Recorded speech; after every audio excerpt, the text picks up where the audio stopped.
اعوذ باللہ من الشیطان الرجیم بسم اللہ الرحمن الرحیم۔ مدینہ منورہ کے بہت بڑے بزرگ نے بتایا ہے کہ اگر جلدی امیر ہونا چاہتے ہو تو نماز ظہر کے بعد یہ ایک سورت پڑھنا شروع کر دو، انشاءاللہ اتنی دولت ملے گی کہ تم سے سنبھالی نہیں جائے گی۔ ناظرین، تمام تعریفیں اس اللہ کے لیے ہیں، وہی نیک لوگوں کا ولی ہے۔ میں گواہی دیتا ہوں کہ اللہ کے سوا کوئی بھی معبود برحق نہیں ہے، وہ یکتا ہے، اس کا کوئی شریک نہیں، اور میں یہ بھی گواہی دیتا ہوں کہ ہمارے نبی محمد صلی اللہ علیہ وسلم اللہ کے بندے اور اس کے رسول ہیں۔ یا اللہ ان پر، ان کی آل پر اور تمام صحابہ کرام پر رحمت، سلامتی اور برکت نازل فرما، آمین۔ محترم ناظرین، انسان جو خواب دیکھتا ہے ضروری نہیں کہ وہ خواب ہمیشہ اچھے ہی ہوں، بلکہ یہ خواب اکثر اوقات انتہائی عجیب و غریب ہوتے ہیں، اور بعض اوقات تو ایسے ہوتے ہیں کہ انسان ان کو بیان کرنے میں بھی شرم محسوس کرتا ہے۔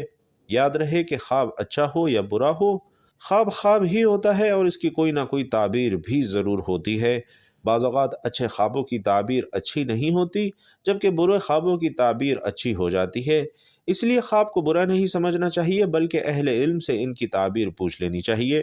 آج کی ویڈیو میں ہم آپ کو کچھ خوابوں کی تعبیر بتانے جا رہے ہیں، اور یہ بھی بتائیں گے کہ جب دولت قریب آتی ہے تو وہ کون سی 5 چیزیں ہیں جو انسان کو خواب میں دکھائی دیتی ہیں۔ مطلب یہ ہے کہ اگر آپ ان 5 چیزوں میں سے کوئی چیز خواب میں دیکھ لیں تو سمجھ جائیں کہ دولت آپ کے بہت قریب آ چکی ہے۔ اللہ پاک نے اس کائنات کو بے شمار مخلوقات سے آباد فرمایا، پھر اللہ نے انسان کو اشرف المخلوقات اور زمین میں اپنی خلافت کا حقدار ٹھہرایا۔ انسان کو اللہ پاک نے بہت سی وہ نعمتیں عطا فرمائیں جو کسی دوسری مخلوق کو میسر نہیں، اور انہی میں سے ایک نعمت خواب بھی ہے۔ ناظرین، خواب مومن کے لیے بشارت ہے، جیسا کہ حدیث پاک سے معلوم ہوتا ہے کہ رسول اللہ صلی اللہ علیہ وسلم نے فرمایا کہ نبوت ختم ہو گئی، اب میرے بعد نبوت نہ ہوگی، ہاں بشارتیں ہوں گی۔ عرض کی گئی کہ وہ بشارتیں کیا ہیں، تو آپ صلی اللہ علیہ وسلم نے فرمایا، اچھا خواب آدمی خود دیکھے یا اس کے لیے دیکھا جائے۔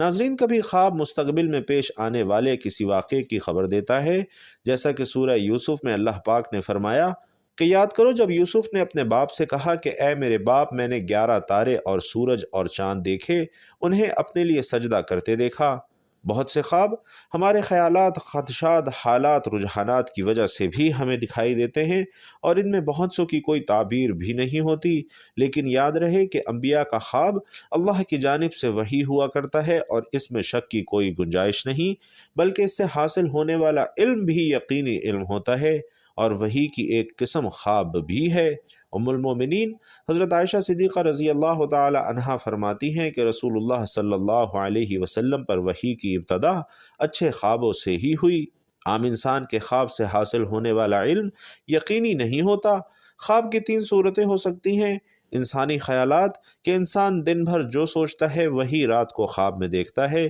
دوسری، شیطانی توہمات کہ شیطان اس کے ذہن میں طرح طرح کے وسوسے ڈالتا ہے جنہیں وہ خواب کی شکل میں دیکھتا ہے، اور خواب کی یہ دونوں قسمیں حقیقت میں خواب نہیں ہوتی بلکہ صرف توہمات ہوتی ہیں۔ جبکہ تیسری قسم اللہ کی طرف سے الہامات ہیں جو کہ حقیقی خواب ہیں اور نبوت کا 46واں حصہ بھی ہیں۔ چونکہ ان تینوں کے درمیان فرق کرنے کی کوئی یقینی صورت موجود نہیں ہے، اس لیے شریعت میں خواب حجت اور دلیل نہیں ہے، لہٰذا خواب کی بنیاد پر کوئی فیصلہ کرنا ضروری نہیں۔ البتہ صرف انبیاء علیہم السلام کا خواب وحی کے حکم میں ہوتا ہے، اور مومن کے اچھے خواب مبشرات یعنی خوشخبری میں سے ہیں۔ اللہ والو، آپ کو یہ بھی بتاتے ہیں کہ کون سی 5 چیزیں خواب میں دیکھنا دولت قریب آنے کی نشانی ہے، لیکن یہ بتانے سے پہلے آپ کو یہ بتاتا چلوں کہ یہ خواب ہوتا کیا ہے۔ بھائیوں اور بہنوں، زمانہ قدیم سے لے کر آج تک خوابوں کو مختلف عوامل کی وجہ قرار دیا گیا ہے۔ کبھی اسے جسمانی اور ذہنی کیفیت سے جوڑا گیا، تو کبھی شعور و لاشعور کی جنگ قرار دیا گیا۔ اسی طرح مختلف خوابوں کی مختلف تشریحات پیش کی گئی۔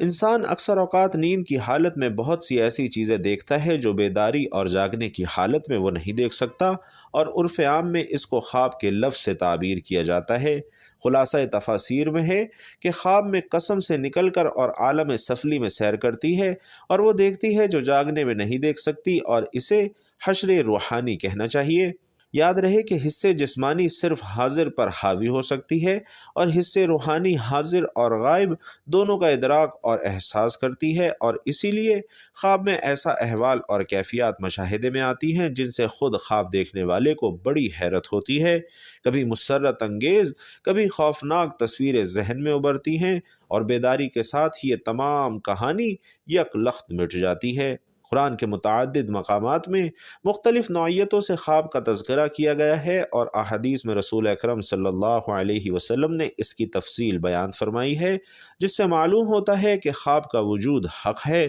حضرت ابو سعید خدری رضی اللہ تعالی عنہ رسول علیہ الصلاۃ والسلام کا ارشاد نقل کرتے ہیں کہ آپ صلی اللہ علیہ وسلم نے فرمایا کہ رات کے آخری حصے کا خواب زیادہ سچا ہوتا ہے، کیونکہ پچھلا پہر عام طور پر دل و دماغ کے سکون کا وقت ہوتا ہے۔ اس وقت نہ صرف یہ کہ خاطر جمع ہی حاصل رہتی ہے، ملائکہ سعادت اور قبولیت دعا کا بھی وقت ہے، اس لیے اس وقت کا دیکھا خواب زیادہ سچا ہوتا ہے۔ تاہم کسی خواب کے بارے میں یقین سے نہیں کہا جا سکتا کہ یہ خواب سچا ہے اور اس کا وقوع یقینی ہے، اس لیے کہ اچھا خواب اللہ کی طرف سے محض ایک رہنمائی ہوتی ہے۔ خواب اللہ کی طرف سے انسان کے لیے کوئی اشارہ ہوتے ہیں، تو ایسے میں چاہیے کہ خواب کی تعبیر ہمیشہ کسی سمجھ اور علم رکھنے والے شخص سے ہی پوچھی جائے اور ہر کسی کے سامنے بیان کرنے سے اجتناب کیا جائے۔ کئی لوگ اس بارے میں تذبذب کا شکار ہوتے ہیں کہ خواب بیان کریں یا نہ کریں، تو یاد رکھیے کہ اچھا خواب بیان کرنا اور سننا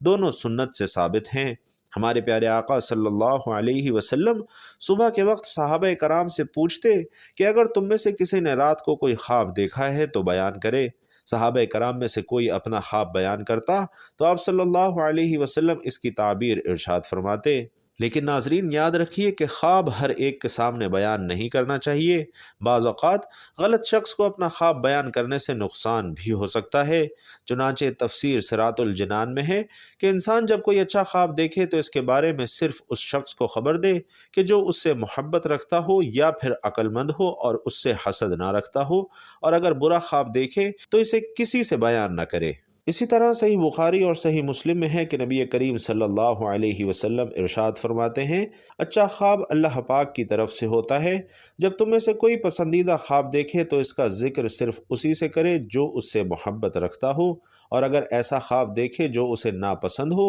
تو اس کے شر سے اور شیطان کے شر سے اسے پناہ مانگنی چاہیے، اور اپنی بائیں طرف 3 مرتبہ دھتکار دے اور اس خواب کو کسی سے بیان نہ کرے تو انشاءاللہ وہ خواب نقصان نہ دے گا۔ اسی طرح کی ایک حدیث پاک کی شرح میں مفتی احمد یار خان رحمۃ اللہ علیہ تحریر فرماتے ہیں کہ اچھے خواب ضرور بیان کرے تاکہ اس کا ظہور ہو جائے، مگر بیان کرے ایسے عالم معتبر سے جو اس کا دوست ہو، خیر خواہ ہو، تاکہ وہ تعبیر خراب نہ دے۔ اچھی تعبیر دے، خواب کی پہلی تعبیر ہی پر خواب کا ظہور ہوتا ہے۔ نیز فرماتے ہیں کہ اچھی خواب اللہ کی نعمت ہے، اس کا چرچا کیا کرو۔ محترم ناظرین، جب دولت کسی انسان کے قریب آتی ہے تو اسے خواب میں 5 چیزیں نظر آنا شروع ہو جاتی ہیں: پہاڑ دیکھنا یا پہاڑ پر چڑھتے دیکھنا، مچھلی دیکھنا یا مچھلی کھانا، خواب میں تخت دیکھنا، یا جس شخص نے خواب میں گھوڑا یا اونٹ کبھی دیکھ لیا تو سمجھے کہ یہ دولت قریب آنے کی نشانیاں ہیں۔ آپ نے یہ 5 چیزیں ملاحظہ کی جو خواب میں دیکھنے کا مطلب ہے کہ دولت قریب آ چکی ہے۔ میری بات کو چند مزید تعبیرات کے بارے میں بتاتے ہیں جو کہ نہایت دلچسپ ہیں۔ خواب میں پیسہ دیکھنا، حضرت ابن سحرین رحمۃ اللہ علیہ فرماتے ہیں کہ خواب میں پیسہ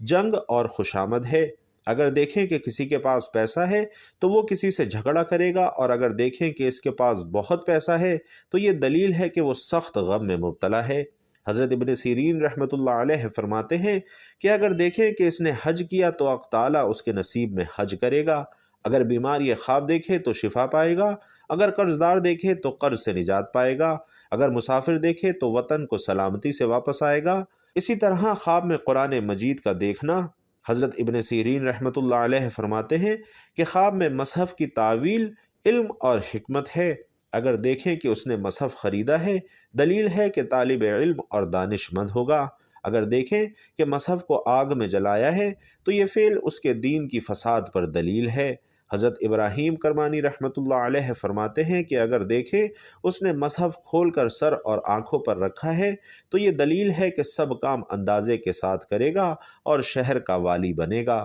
اسی طرح خواب میں ہدہد دیکھنا، ہدہد جو کہ ایک مشہور پرندہ ہے جس کے سر پر تاج ہوتا ہے، حضرت ابن سیرین رحمۃ اللہ علیہ فرماتے ہیں کہ خواب میں ہدہد عقل مند اور دانا مرد ہے کہ لوگوں کو پوشیدہ باتوں کی خبر دیتا ہے۔ اگر دیکھے کہ اس نے ہدہد پکڑا ہے یا اس کو کسی نے دیا ہے تو یہ دلیل ہے کہ مذکورہ صفت کے آدمی سے اس کی صحبت ہوگی اور اسے دانائی حاصل کرے گا۔ اسی طرح خواب میں چمیلی کا پھول دیکھنا، حضرت ابن سیرین رحمۃ اللہ علیہ فرماتے ہیں کہ اگر کوئی دیکھے کہ کسی دوست نے اس کو گلدستہ چنبیلی کا دیا ہے تو یہ دلیل ہے کہ درمیان ان کے کوئی گفتگو پیش آ جائے اور وہ ایک دوسرے سے جدا ہو جائے۔ اگر کوئی عورت یہ دیکھے کہ اس نے چنبیلی کے پھول کسی درخت پر سے چنے اور اپنے شوہر کو دیے تو یہ دلیل ہے کہ شوہر اس کو شاید طلاق دے دے، اور اگر کوئی دیکھے کہ چنبیلی کے پھول اس نے اپنے غلام کو دیے تو دلیل ہے کہ اس کا غلام بھاگ جائے۔ اسی طرح خواب میں چاول دیکھنا، حضرت ابن سیرین رحمۃ اللہ علیہ اس کی یہ تعبیر بیان فرماتے ہیں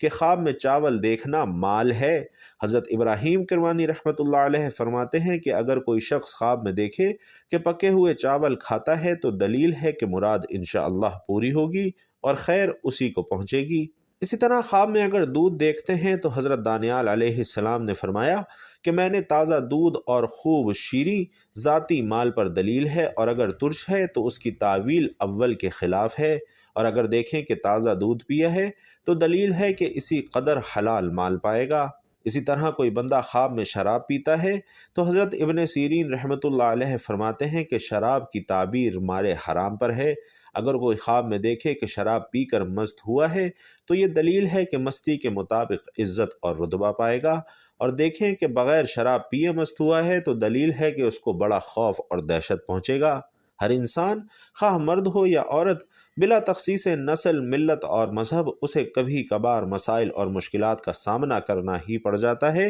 اور پھر ان کے حل کے لیے وہ اپنے معاون اور مددگار اور سہاروں کو تلاش کرتا ہے۔ اور ناظرین، یہ ایک فطری امر ہے کہ ضرورت کے وقت دوسروں کی طرف نظر اٹھ ہی جاتی ہے اور انسان ان سے اپنی حاجات پوری ہونے کی امید بھی لگا لیتا ہے، مگر بس اوقات دیکھا گیا ہے اور اکثر لوگوں کا تجربہ بھی ہوا ہوگا کہ دیگر اور اجنبی تو کجا، اپنے انتہائی قریبی دوست حتیٰ کہ خونی رشتہ دار بھی ایسے کڑے وقت میں منہ موڑ لیتے ہیں۔ وہ کوئی مدد اور تعاون تو کیا کریں گے، الٹا تذلیل سے بھی نہیں چوکتے۔ لیکن ہم مسلمانوں کو اللہ جل شانہ نے ایک ایسی دولت اور یقینی سہارے سے نوازا ہے کہ جب کبھی بھی، کیسی بھی، کہیں بھی، دنیا یا آخرت کی، مالی ہو یا جسمانی، غرض کوئی بھی ضرورت آن پڑے تو فوراً اسے بروئے کار لاتے ہوئے اپنی ہر ضرورت کو بغیر کسی انسانی مدد اور دستے سوال دراز کرنے کی ذلت اور رسوائی سے بچتے ہوئے بآسانی پورا کر سکتے ہیں۔ اور وہ نعمت عظمیٰ ناظرین سورۃ الیاسین ہے۔ 5 رکوع والی اس مبارک سورت کے پڑھنے میں انسان کے زیادہ سے زیادہ 10 منٹ لگتے ہیں، اور حفاظ کا تو اتنا وقت بھی نہیں لگتا۔ اور اس سورہ مبارکہ کے کتنے فوائد ہیں، اس کا اندازہ ہمیں محسن انسانیت حضور اکرم صلی اللہ علیہ وسلم کی احادیث سے معلوم ہوتا ہے۔ سرکار دو عالم صلی اللہ علیہ وسلم کا ارشاد ہے کہ جو شخص سورۃ الیاسین کو شروع دن میں پڑھے تو اس کی تمام حوائج پوری ہوں گی۔ جو شخص سورۃ الیاسین پڑھتا ہے، اللہ تعالیٰ اس کے لیے 10 قرآن کی تلاوت کا ثواب لکھ دیتا ہے۔ اور ایک روایت میں آتا ہے کہ حق تعالیٰ شانہ نے سورۃ الطٰہٰ اور سورۃ الیاسین کو آسمان اور زمین کے پیدا کرنے سے 1000 برس پہلے پڑھا۔ جب فرشتوں نے سنا تو کہنے لگے، خوشحالی ہے اس امت کے لیے جن پر یہ قرآن اتارا جائے گا، اور خوشحالی ہے ان دلوں کے لیے جو اس قرآن کو اٹھائیں گے، یعنی یاد کریں گے، اور خوشحالی ہے ان زبانوں کے لیے جو اس کی تلاوت کریں گے۔ اور ناظرین، ایک حدیث میں ہے کہ جو شخص سورۃ الیاسین کو صرف اور صرف اللہ کی رضا کے واسطے پڑھے، اس کے پہلے سب گناہ معاف ہو جاتے ہیں۔ بس اس سورت کو اپنے مردوں پر پڑھا کرو۔ اور ایک روایت میں ہے کہ سورۃ الیاسین کا نام آسمانی کتاب تورات میں منعمہ کے ہیں کہ اپنے پڑھنے والے کے لیے دنیا اور آخرت کی بھلائیوں پر مشتمل ہے، اور یہ سورت دنیا اور آخرت کی مصیبتوں کو دور کرتی ہے اور آخرت کے خوف کو دور کرتی ہے۔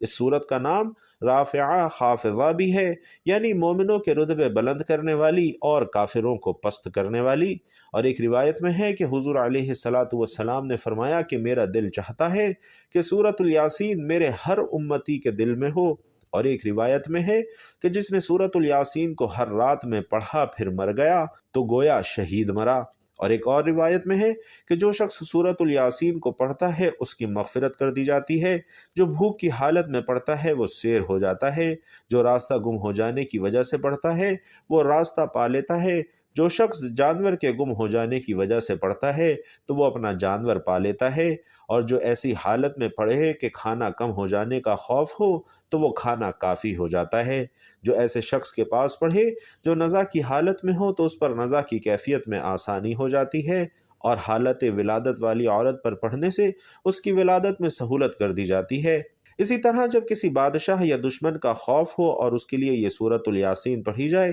تو وہ خوف جاتا رہتا ہے۔ محترم ناظرین، اگر آپ میں سے کوئی چاہتا ہے کہ وہ دن دگنی رات چگنی ترقی کرے تو نماز ظہر کے بعد ایک سورت کی تلاوت کرے، انشاءاللہ آپ کے رزق میں برکت ہوگی اور بہت جلد آپ رزق کی دولت سے مالا مال ہو جائیں گے۔ آپ نے کون سی سورت پڑھنی ہے یہ ابھی آپ کو بتانے لگا ہوں، لیکن وظیفہ شروع کرنے سے پہلے آپ نے ہمیشہ درود پاک پڑھنا ہے۔ درود پاک چاہے تو آسان اور مختصر سا پڑھ لیں، مثلا صلی اللہ علیہ وآلہ وسلم پڑھ لیں یا صلی اللہ علی محمد پڑھ لیں، لیکن یاد رکھیے کہ درود ابراہیمی یعنی جو درود ہم نماز میں پڑھتے ہیں وہ پڑھنا سب سے زیادہ فضیلت والا ہے، کیونکہ تمام درودوں میں درود ابراہیمی کی فضیلت ہی سب سے زیادہ ہے، اور ہمارے پیارے آقا صلی اللہ علیہ وسلم بھی تمام درودوں میں درود ابراہیمی کو ہی سب سے زیادہ پسند کرتے تھے۔ تو درود پاک پڑھنے کے بعد آپ نے ایک مرتبہ سورۃ الیاسین کی تلاوت کرنی ہے، اور سورۃ الیاسین کی تلاوت کرنے کے بعد آپ نے استغفر اللہ کی ایک تسبیح پڑھنی ہے،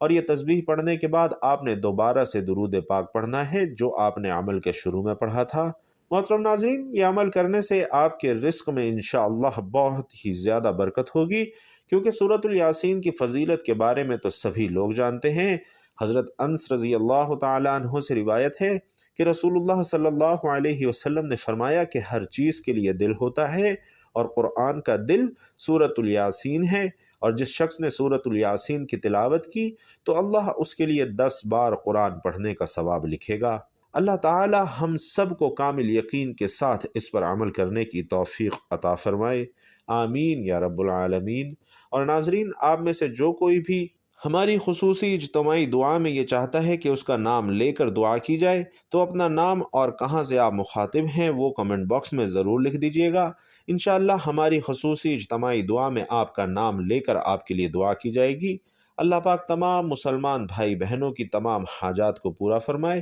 اور تمام مشکلات کو حل فرمائے، آمین یا رب العالمین۔